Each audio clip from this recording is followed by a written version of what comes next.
Jangan lupa subscribe di YouTube channel Metro TV News dan juga nyalakan notifikasinya.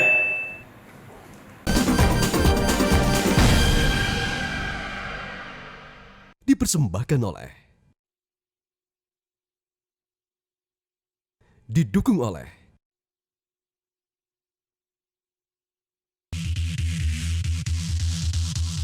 Pemirsa, Presiden Joko Widodo meminta agar pembangunan infrastruktur teknologi informasi dan komunikasi dipercepat. Untuk itu, pemerintah mengalokasikan anggaran sebesar 30,5 triliun rupiah di rancangan APBN 2021. Presiden Joko Widodo menginginkan agar belanja infrastruktur digital dipercepat.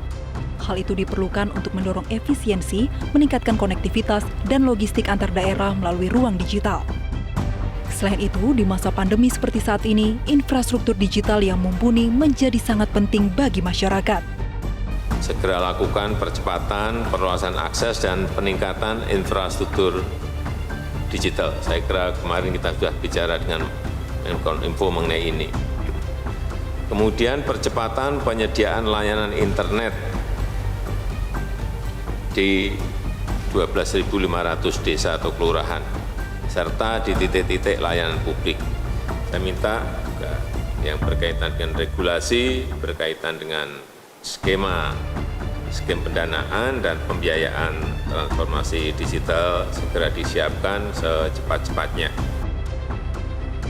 Menteri Komunikasi dan Informatika Johnny G. Plate menyatakan pembangunan infrastruktur digital untuk daerah 3T atau terdepan, terluar, dan tertinggal menjadi program prioritas sesuai arahan Presiden.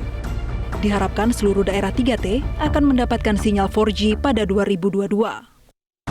Untuk wilayah 3T ada masih 9.113 desa yang belum tersedia sinyal 4G sinyal yang kami sudah agendakan.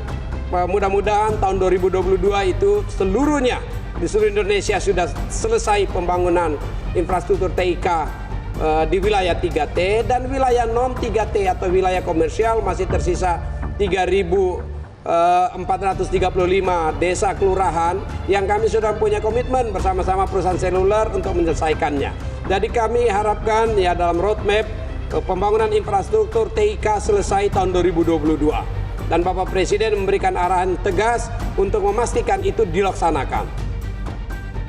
Berdasarkan rancangan APBN 2021, belanja pemerintah untuk pembangunan infrastruktur digital mencapai 30,5 triliun rupiah, di mana Kementerian Kominfo mendapatkan alokasi terbesar, yaitu 14,7 triliun rupiah. Sementara program strategisnya mencakup pembangunan BTS di 5.000 lokasi hingga pembangunan pusat data nasional. Dari Jakarta, Tim Liputan Metro TV. Lonjakan kebutuhan telekomunikasi khususnya internet terjadi di kala pandemi COVID-19 ini. Pemerintah dan swasta dituntut untuk meluaskan cakupan layanan telekomunikasi yang stabil dan terjangkau. Nah, apa saja strategi dan terobosan yang harus dilakukan dan juga sedang dilakukan? Bergabung bersama kami dua orang narasumber. Yang pertama, Dirjen Penyelenggara Pos dan Informatika dari Kementerian Kominfo, Profesor Ahmad M. Ramli, dan juga Pak Dhani Budansyah, Ketua Dewan Pengawas Asosiasi Penyelenggara Telekomunikasi Seluruh Indonesia atau ATSI. Saya akan ke Pak Dirjen terlebih dahulu, Prof. Ahmad. Di masa pandemi ini kebutuhan akan jaringan internet yang berkualitas, reliable, cepat, begitu menjadi sebuah keharusan dan juga kebutuhan, Prof. Dan hampir semua bidang membutuhkannya, kesehatan, pendidikan, ekonomi utamanya. Apa upaya Kominfo untuk meningkatkan layanan internet di Indonesia? Mas Rory, selamat malam. Selamat malam pemirsa. Jadi yang pertama, apa yang telah disampaikan dan menjadi instruksi Bapak Presiden untuk dilakukannya pembangunan digital ke depan dengan anggaran yang besar, itu menunjukkan bahwa telekomunikasi menjadi bagian sangat penting, apalagi ketika kita berada pada sisi pandemi semacam ini. Tadi dipertanyakan sebetulnya apa saja yang akan dilakukan oleh pemerintah. Jadi yang pertama tentunya untuk mendapatkan layanan prima dari akses telekomunikasi ini setidaknya ada 3 soal yang harus menjadi perhatian kita. Yang pertama adalah coverage yang luas, yang kedua adalah quality of service, dan yang ketiga adalah device. Yang pertama, coverage itu seperti juga telah disinggung tadi, saat ini sebetulnya coverage itu mengcover begitu banyak daerah, tetapi ada 12.000 desa yang masih belum tercover dengan sinyal 4G. Ya. Nah, untuk itu maka 9.000 diantaranya akan dibangun oleh Bakti, oleh Kominfo, ya, karena itu berada di 3T. 3T itu adalah daerah yang tertinggal, terluar, dan terdepan. Sementara 3.435-nya, 3.435 desanya, itu berada di luar 3T. Dan ini yang kami bicarakan dengan operator, dengan Pak Dani dan kawan-kawan, bagaimana membangun di luar 3T ini untuk bisa dikolaborasikan dengan operator. Prof. Ahmad, selain membangun, juga tentunya kita membutuhkan peningkatan kualitas layanan internet. Tidak terkecuali bahkan di Jakarta, di Pulau Jawa, masih ada beberapa daerah atau masih ada sejumlah daerah yang kualitas kecepatan internetnya masih jauh dari layak untuk kita melakukan misalnya e-commerce, kita melakukan belajar jarak jauh begitu. Terkait dengan peningkatan kualitas dan juga kecepatan internet, apa yang akan dilakukan? Quality of service yang tadi dipertanyakan ini adalah bagian lain yang sangat penting dari layanan telekomunikasi. Yang dilakukan Kominfo, kita mulai tahun ini, akhir tahun ini kami akan membangun yang namanya pusat monitoring untuk mengukur quality of service semua layanan operator. Jadi dengan demikian, kalau pusat layanan ini nanti sudah berjalan dengan baik, maka kami bisa mengukur, kami juga bisa memonitor daerah-daerah mana yang layanannya tidak baik, atau bahkan daerah-daerah mana yang BTS-nya down, misalnya ketika terjadi bencana dan lain-lain. Sehingga dengan demikian kita bisa langsung mengingatkan operator untuk meningkatkan quality of service di daerah tersebut. Ya. Walaupun kami menyadari juga bahwa ada keterkaitan yang sangat erat sebetulnya. Ketersediaan lebar frekuensi, jumlah pengguna di satu tempat yang sama pada saat bersamaan misalnya, dan dengan quality of service. Jadi makin sempit frekuensi yang tersedia, tentunya BTS-nya makin banyak. Dan pada saat yang sama, kalau juga begitu banyak orang yang menggunakan, pada saat yang sama juga quality of service-nya akan terganggu. Nah, oleh karena itu, kalau kami mengukur, kami pernah mengukur ini. Justru misalnya kecepatan terbaik internet itu pada saat yang sama, itu pernah terjadi justru di Sorong. Sorong itu karena penggunanya mungkin sedikit, ya, infrastrukturnya bagus, pada saat yang sama dia justru paling tinggi speed internet. Baik, saya akan ke Pak Dani sekarang. Apa upaya ATSI Pak Dani untuk meningkatkan kualitas layanan internet di Indonesia? Baik, terima kasih Mas Rozi, Prof. Ramli. Selamat malam pemirsa di rumah semuanya. Baik, kami dari ATSI beserta anggota yaitu operator seluler tentunya memonitor semua servis yang diberikan kepada pelanggan-pelanggan kami. Jadi biasanya kami memonitor tuh layanan-layanan yang sedang hot, misalnya Zoom ketika belajar waktunya sekolah, kita lihat Zoom-nya ini quality of service-nya bagus atau enggak. Kalau nggak bagus, kita perbaiki. Masing-masing operator tuh punya cara untuk memperbaikinya dengan cepat. Kemudian juga tadi Pak Prof. Ramli juga udah menyinggung sedikit mengenai kapasitas. Nah, kalau kapasitas ini seperti jalan tol sebetulnya. Kita Opsel ini selalu memonitor apakah jalan tolnya ini macet atau enggak. Begitu macet kita perbaiki. Untungnya kalau seluler itu memperbaikinya bisa hitungan jam, tidak lebih dari hitungan hari. Sehingga kami memantau semuanya sehingga seluruh pelanggan bisa menikmati layanan dengan baik. Akan seperti apa komitmen dari ATSI dan juga pihak-pihak yang merupakan pemangku kepentingan, utamanya adalah misalnya Kominfo, bekerja sama agar internet bisa lebih accessible dan juga bisa lebih murah? Oke, baik. Yang pertama tentunya kami juga bersyukur nih bahwa industrinya telekomunikasi ini salah satu industri yang masih meningkat di saat pandemi ini karena kebutuhan orang juga terhadap layanan seluler atau telekomunikasi meningkat dengan lumayan pesat. Komitmen kami tentunya kami sangat berkomitmen agar layanan kepada pelanggan kami bisa tercapai, terutama untuk pendidikan maupun untuk yang working from home. Nah, tidak lupa juga kami memberi layanan-layanan, memprioritaskan layanan-layanan seperti kepada fasilitas-fasilitas kesehatan. Kita memaksimalkan layanan di daerah kesehatan seperti rumah sakit rujukan, kemudian instalasi-instalasi penting seperti airport, kepolisian, TNI, itu kami jaga dengan seksama, dengan komitmen penuh agar layanan itu tidak terganggu.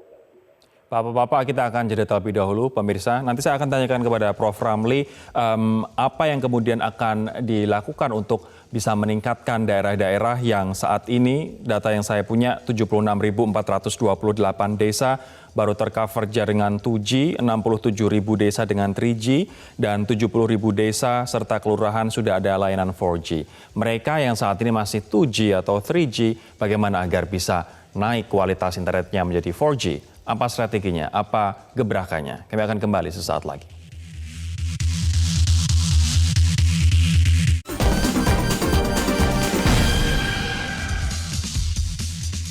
Prof. Ramli, kalau dari data yang ada 76.428 desa baru tercover jaringan 2G, 67.000 desa dengan 3G, dan baru 70.000 desa dan kelurahan sudah tersentuh layanan 4G. Apa upaya pemerintah untuk meningkatkan agar desa-desa ini bisa naik kelas jadi 4G kualitas jaringannya? Baik, jadi setelah kami hitung, itu dari 83.000 desa lebih di Indonesia ini, masih ada sekitar 12.000 desa yang belum terjangkau 4G. Dari 12.000 itu, di dalamnya memang ada yang sudah ada 2G-nya, ada yang sudah ada 3G-nya, tetapi target kami sebetulnya seluruhnya harusnya sudah 4G. Nah, oleh karena itu, Pak Menteri Kominfo, Pak Joni Plate, itu sudah merencanakan pada tahun 2021, mulai 2021, itu akan membangun yang 12.000 desa ini. Jadi yang tadinya tidak ada 4G, di 12.000 desa akan dibangun 4G. Kalau misalnya satu desa di-cover dengan minimal 1 BTS, maka diperkirakan harus ada tidak kurang dari 12.000 BTS. Baik. Ya. Dan 9.000 BTS diantaranya itu berada di daerah 3T, sementara 3.435-nya berada di non-3T. Jadi dengan demikian sebetulnya kalau program ini bisa berjalan, apalagi dengan dukungan Bapak Presiden tadi yang menganggarkan sampai 30 triliun untuk Kominfo, maka pada saatnya nanti seluruh desa akan tercover 4G. Saya akan ke Pak Dhani. Pak Dhani, apa yang dibutuhkan oleh anggota-anggota dari ATSI agar bisa memberikan layanan yang prima, tapi juga internet murah ke masyarakat? Oke, baik. Tentunya yang paling penting adalah untuk daerah-daerah yang kita cover sekarang, kami menyediakan layanan sebaik mungkin. Nah, apa yang dibutuhkan kira-kira? Kita ketahui juga hampir di tahun ini barangkali sudah mendekati atau bahkan lebih dari 10 triliun rupiah yang dibelanjakan oleh seluruh Opsel untuk meningkatkan coverage di seluruh Indonesia. Dan ini akan terus bertambah sampai akhir tahun dan akan berlanjut terus di 2021 maupun 2022. Tentunya yang paling penting adalah kami mengharap dukungan pemerintah ketika membangun. Biasanya itu kami menginginkan kemudahan dalam hal perizinan.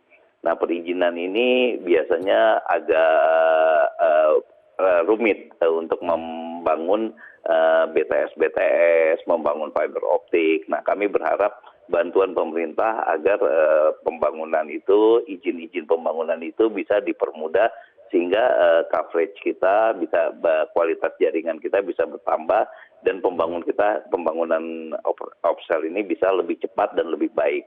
Nah, ini selain itu tentunya ada beberapa hal lagi seperti bagaimana pengefisienkan spektrum atau frekuensi yang ada dan banyak hal lain yang bisa tentunya dibantu oleh pemerintah. Tapi kami juga berterima kasih sekali atas arahan Menteri Kominfo Pak Joni Plate mensinergikan antara operator seluler dan Kominfo dalam membangun 12.000 desa yang mudah-mudahan kita akan mulai di akhir tahun ini sampai selesai barangkali di tahun 2021 atau 2022. Demikian. Prof. Ramli mungkin bisa memberikan tanggapan Prof. terkait dengan hal-hal yang dibutuhkan utamanya perizinan, kemudahan birokrasi, izin dalam membangun nanti menara-menara BTS itu. Ya, kalau dari sisi Kominfo, perizinan itu tidak menjadi isu sebetulnya. Karena perizinan kami menjadi sangat mudah ya sekarang. Apalagi misalnya untuk membangun BTS baru itu bukan sesuatu yang repot perizinan di tempat kita. Kami sebetulnya menghimbau untuk pemerintah daerah itu misalnya untuk izin mendirikan bangunannya, kemudian untuk juga lahan dan lain-lain, itu hendaknya bisa diberikan fasilitasi yang baik. Karena sebetulnya kalau operator itu membangun BTS, membangun fiber optik atau apapun ya, jaringan yang ada di sana, itu akan berdampak multiplier-nya kan luar biasa. Komunikasi akan semakin baik, ekonomi juga akan tumbuh, dan lain-lain. Kami juga ingin menyampaikan sebetulnya Mas Rory, memang ada korelasi kadang-kadang antara kualitas akses internet ini dengan harga. Tadi saya kira Pak Dhani juga menyinggung sedikit. Jadi intinya mungkin yang dipakai si A dengan si B ini walaupun kualitas service di tempat yang sama-sama, tapi karena yang satu milih paket apa, yang lain milih paket apa, itu quality of experience-nya bisa berbeda. Sama juga ketika misalnya kita menggunakan paket internet di rumah. Ada yang pakai 10 giga, ada yang pakai 50 giga, pasti itu akan berbeda satu sama lain. Nah ini juga menjadi faktor-faktor yang ada di masyarakat. Terakhir Prof, biasanya orang kemudian memilih paket yang lebih murah bukan karena dia menginginkan yang lebih murah, tapi karena dia mampu untuk membeli paket murah tersebut begitu. Nah, bagaimana sekarang di tengah pandemi semua orang serba kesulitan, dengan harga murah bisa mendapatkan kualitas yang baik untuk belajar untuk menggerakkan roda ekonomi keluarga. Mohon saya minta penegasannya bagaimana agar internet bisa murah tanpa mengorbankan kualitas dan juga kecepatan, Pak. Ini yang menjadi komitmen pemerintah, Mas Rory.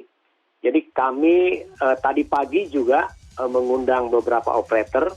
Kami meminta mereka untuk tetap mengadakan kuota-kuota dengan paket murah, tetapi dengan kualitas yang baik. Bahkan sekarang sudah mulai ada operator melaporkan kepada saya, mereka misalnya memberikan paket kuota yang sangat murah, tetapi bisa digunakan untuk 30 hari atau berapa hari, tapi khusus dengan whitelist untuk platform tertentu. Misalnya kalau untuk pelajar mahasiswa, mereka memberikan paket yang sangat murah dengan kuota tertentu, tetapi hanya bisa mengakses misalnya untuk Zoom, untuk CloudX dan lain-lain, atau Google Meet, supaya mereka tetap bisa belajar dengan baik. Baik, Prof. Ramli dan juga Pak Dhani, terima kasih. Kita nantikan dan juga semoga lancar upaya pembangunan setidaknya 12.000 BTS untuk 12.000 desa agar kualitas layanan internet kita merata dan juga meningkat kualitasnya di seluruh Indonesia. Terima kasih sekali lagi Pak Dirjen dan juga Pak Dhani atas waktunya. Pemirsa, demikianlah perbincangan kami yang sekaligus menutup perjumpaan kita di Prime Talk malam hari ini. Mewakili teman-teman yang bertugas, saya Rory Asyari undur diri. Terima kasih atas kebersamaan Anda. Sampai jumpa.